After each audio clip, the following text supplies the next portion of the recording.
own son, Alexander Cummings, who was running, they tried to spoil this man in, calling the man gay, all over here. That this man want to bring gay business in Liberia. Damage this Cummings man name. The best person that who can judge Weah can never even reach 10% of this man. He said, we told our people don't vote for their own son. They must vote for him, who is the worst that ever came from the Southeast. He said the man bringing gay thing in Liberia.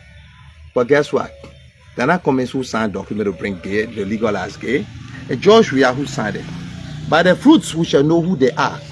President Weah has proven to be the biggest gay right now because he has brought this thing to Liberia. That's not the issue. The issue is President Weah has signed as president through a foreign minister that this is what he's going to do for the international community. It doesn't matter if he pass it or he didn't pass it or if he can pass it alone or not. This is what he has signed. As long as I'm president, this is what I'm going to do. He has committed himself to this document. All I want President Weah to do is to say he never signed it. That's all I want to know. And he will never speak to it.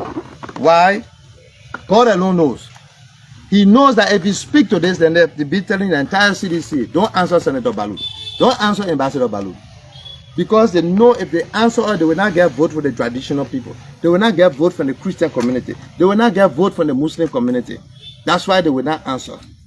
But you know that the people are not going to vote for you because of this document. Pray tell me, Mr. President, why did you sign it? Why did you sign a document that doesn't represent the aspiration or cultural values of your people? Why did you sign a document that doesn't represent the cultural values and the religious values? Why did you sign a document that you know Christians don't support, that the Muslims don't support, and the traditional people don't support? You take away these three components of our society, there is nothing left. So you have violated and breached the confidence of the citizens of this country. And you're not man enough to own on to the responsibility of signing it. Maybe he has his reason. Maybe he's right. He can come up and claim it. We signed it because of this. Provide direction. But don't be a coward. Don't be a schemer. Don't be a cheat. Don't be a fake. You sign document, then you must own onto it. You must explain to the people. I dare the president to say he lied, that this is a lie, that he didn't sign it. I dare the foreign minister to say they didn't sign it. I dare the CDC to say they didn't sign it. Say they won't answer, we will speak until our people hear it all over. We are going across this country and we'll let them know. What is simple to our people of Liberia? This is not about George Weah or whoever. It's about the future of this country. Joseph Yuma Boakai is one of the most outstanding statesmen this country has ever seen. You will never hear them say the man is incompetent. You will never hear them say the man is a thief or he stole money. You will never hear them say the man is arrogant or he doesn't have moral values. You will never hear them say anything that borders on the competence or integrity or the values that a presidential person should have. The only thing they will tell you, the man is an old man, they were there 12 years. That's the kind of cheap propaganda. But for your information, for you who say the man is in his late 70s, we're looking for a president, not a football player. Presidents work from the head. They work from the head back with experience, back with expertise, back with knowledge of government. We're not looking at somebody who knows how to run and dance, buka dance. We're not looking for the buka dancer. We're not looking for a football player. We're not looking for somebody who's making music every day in a studio. We're not looking for those kind of people, Mr. President. We are. You the young man who know how to play football, go play your football, get a chance. Get a chance to somebody who knows about government. Today, the youngest person in the race is the one next to Ambassador Boakai. He is the oldest statesman that brings knowledge and experience. He brings the youngest person among them. Joel Howard Taylor is older than George Weah. George Weah is older than Jeremiah Kun. Jeremiah Kun is the youngest, most progressive young man I have seen in this country.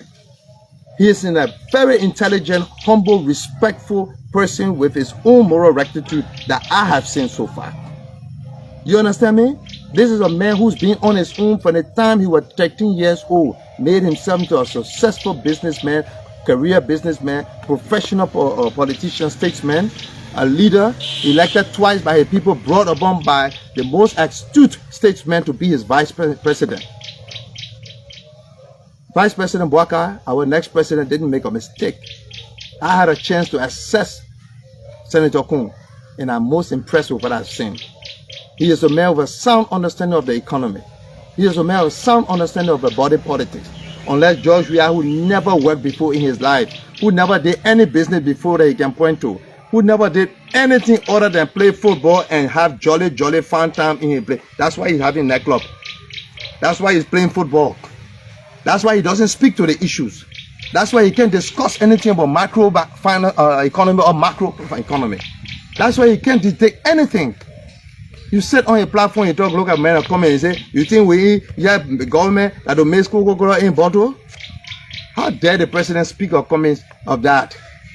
He understands what he's talking.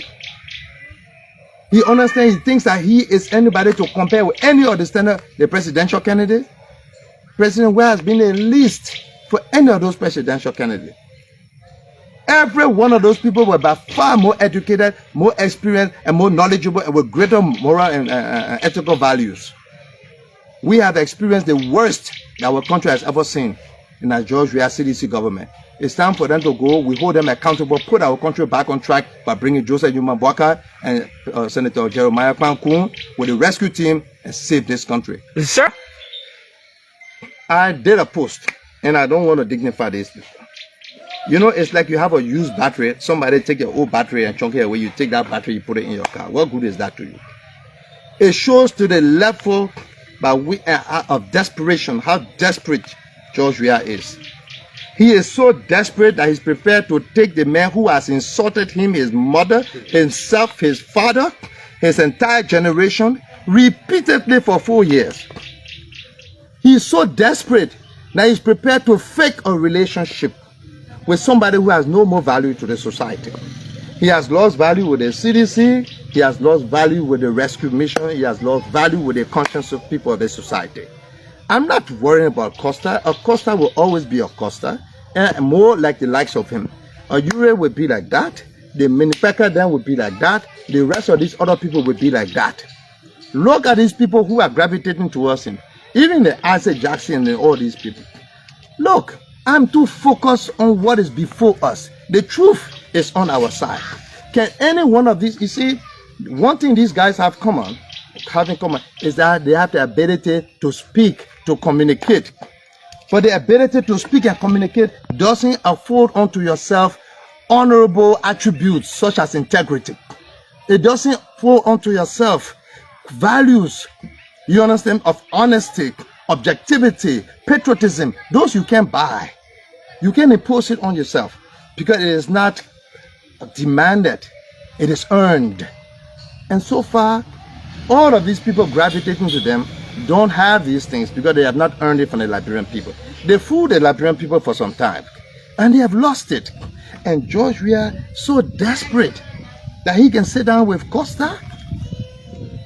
I mean, Costa is so brave that he can look into George Weah's eye and think that they are friends. Something is shifting in this country. When the country is about to be rescued, God Almighty that we serve is exposing all of the ills of our society. They say birds of the same feathers flock together. We are now exposing them and they are regrouping and realigning themselves into the axis of evil. And they will be structured as such because the rescue mission is there to save. They are the dark forces meant to bring this country backward. But with God above and our right to prove, we shall above all.